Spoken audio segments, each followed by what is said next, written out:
February 14, 2024, I was laid off by Google. Yup, Google laid me off on Valentine's Day. Now, instead of worrying about being jobless and how am I going to pay my bills, I was able to build up a 2 million investment portfolio and now I'm financially free. So in this video, I'm going to share with you my 3-step layoff game plan. So you will know how to identify the common red flags to know if a layoff may be coming your way, what to prepare financially, and how you can start building your own financial freedom even if you're laid off. So let's dive right into it. Hi there, my name is Shao. I'm based in Singapore and I was most recently working for Google Singapore for the last 8 years before I was laid off.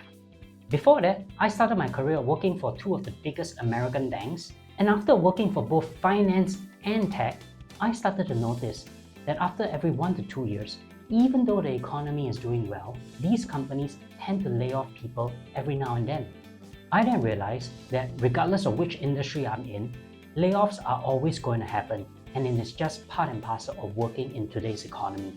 Before I share with you my 3-step layoff game plan, let me first share with you the 2 common red flags of any layoffs. So the first red flag that I saw in Google was just a general decline in business.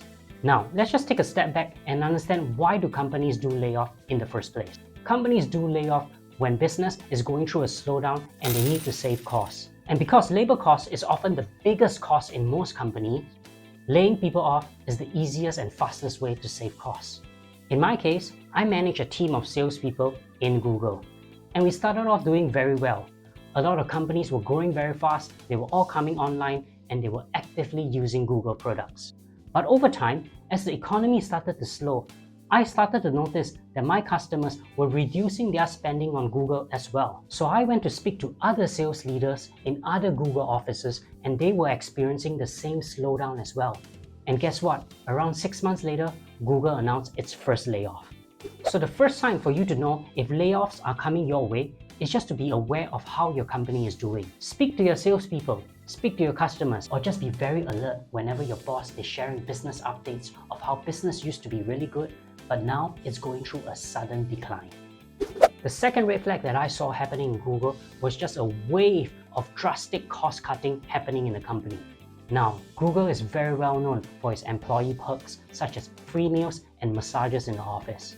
And over time, I started to notice perks like office happy hours and company retreats were all getting cancelled. And eventually, hiring was also frozen and many teams in Google were not actively hiring anymore. So the second sign for you is just to be alert to any sudden cost savings. This is often an indicator that layoffs could be coming your way. Now that you know how to anticipate a layoff in advance, let me share with you my 3-step layoff game plan. This game plan of mine is designed to address 3 of the most common pain points that anyone going through a layoff would experience. Pain point number 1, layoff always feels unfair. I mean, we put in the hard work, we're loyal to the company, and instead of getting rewarded, we are actually made to lose our jobs. That's not really very fair. So my first strategy is to focus on getting my fair share. Now in today's economy, we can no longer expect our loyalty to be rewarded. In fact, research have shown that people who switch jobs more often actually get paid more than people who were loyal and stayed in the same company. So in my case, instead of expecting job security from Google, I optimized my career there to get more pay and promotion as my fair share of the equation. And while many can say that it is politically incorrect to say that your main objective of your career is to make more money, having that extra money will provide me with that financial security when layoffs do happen. But to earn more money from Google, I needed to increase my value to them. So early on in my career in Google, I had a frank conversation with my manager and I asked him, hey, how can I make more money in Google? He recommended I try out sales because that's one of the few jobs in Google that pays an extra sales commission on top of a already very high base salary. So I took his advice, I moved to sales, I picked up the product knowledge, and I entered in a good time when Google was growing very fast. And because of that, I was able to increase my annual salary from $80,000 a year to over $300,000 a year over my 8 years in Google. Now, I recognize that it is not easy at all to do a sales job. You got to deal with customers, you got to learn about the products, and you got to handle rejections all the time. But no job is easy or stable these days. So why not get the most out of any job that you have right now? By the way, This applies to any company in any industry besides Google. And that is, if you move yourself closer to the point of sale, your income will always be higher. Let's use an example in the restaurant business. In any restaurant, there will be the waiting staff serving the customers and the cooks preparing the food. Now, both jobs are tough, but it's fair to say that the cooks are having a tougher time because they're back in the hot kitchen cooking all day in that heat. Yet, when it comes to receiving your tips, it is often the waiting staff that receive most, if not all, the tips from you as a customer. And that's because they are closer to you as a point of sales and they're able to service you better. So strategy number 1 is to focus on getting your fair share by maximizing your income in any job instead of just offering your loyalty and expecting job security in return. Moving on to the second pain point of any layoff is that layoff often feels sudden. If you knew someone who was laid off, they often would share with you how it came so suddenly, and it often comes at the worst possible timing and they have no time to prepare at all. So my second strategy is to mentally break up with Google first. Since Google decided to lay me off on Valentine's Day, I think it's appropriate to use a breakup analogy to explain this strategy. A breakup is most painful when the person receiving the breakup news had no idea that was happening. An example would be a couple that have just moved in together and are sharing rent. If one partner is more dependent on the other for paying that rent and now has to go through an unexpected breakup, this will make that breakup even more painful.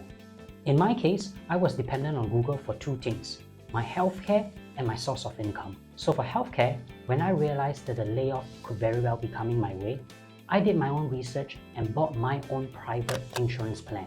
Yes, I admit it's expensive to get my own insurance plan, especially when Google was already offering me one that is so comprehensive. But I knew that I didn't want to feel too dependent or feel like I'm a hostage, where my own health protection could be compromised just because my company isn't doing too well. And to reduce my second reliance on Google, which is my income, I started to invest early on in my career. This helped me to diversify my income stream and to also reduce any risk from any layoffs. So every bonus, pay increase, or promotion that I had in Google over my 8 years, I made sure to invest some of it in the stock market. My plan was rather simple.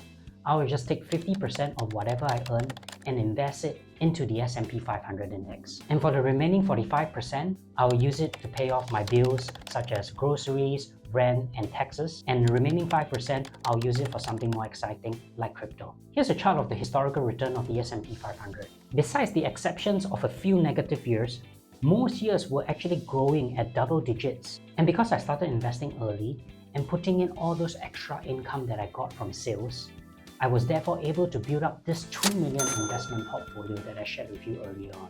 And now this portfolio is a lifesaver to me because it's able to provide me with enough savings to pay off my daily expenses, but to also maintain my lifestyle such as traveling. And therefore I have zero pressure to find another job right after getting laid off. So strategy number 2 is to mentally break up with your company first and to do what it takes to reduce your reliance on them. Moving to our last pain point number 3, and that is that layoff often feels like it is our fault. We feel guilty that by losing our jobs, we're not able to take care of our family and loved ones, and we are somehow losers for losing our jobs. So my strategy number 3 is to get my loved ones involved as soon as possible. When I got laid off, I had so much negative self-talk. I was wondering if there's anything I could have done to prevent that layoff, and how was I going to support my wife? It was only after me putting away my fears and ego aside and went to speak to my wife that I realized how supportive she was, and she assured me that we will get through this. So at that time, we were actually looking to rent a new place as our current lease was up. Because I was laid off and I no longer needed to go to the office, my wife was able to find a further town to rent a place that was much cheaper and much bigger in space as well. And it was not just rent that we were saving after I got my wife involved. During the last 6 to 12 months working in Google, it was really rather stressful because of all the rumors and anxieties of when layoffs would actually happen. So I often find myself spending more money to manage that extra stress. I was drinking a lot more, I was stress eating and ordering out a lot more, and I even had to pay a lot of money to get therapy to actually manage my stress. Now that I've been laid off, all these expenses have drastically gone down as well. So a hidden benefit of getting laid off is that my cost of living actually went down. So there you have it. These were my 3 strategies of how I manage my own layoffs from Google. Our society often tells us that the only way to make money is to work till our 60s or our 70s and retire, or to risk it all, quit our jobs and start our own business. In my case, I was able to achieve my financial freedoms in my early 30s, and I did it by working 9 to 5 like most people. So if you find my story interesting, please subscribe, as I intend to create more videos about achieving financial freedoms while working at a 9 to 5 job. Thank you, and all the best to your 9 to 5 financial journey.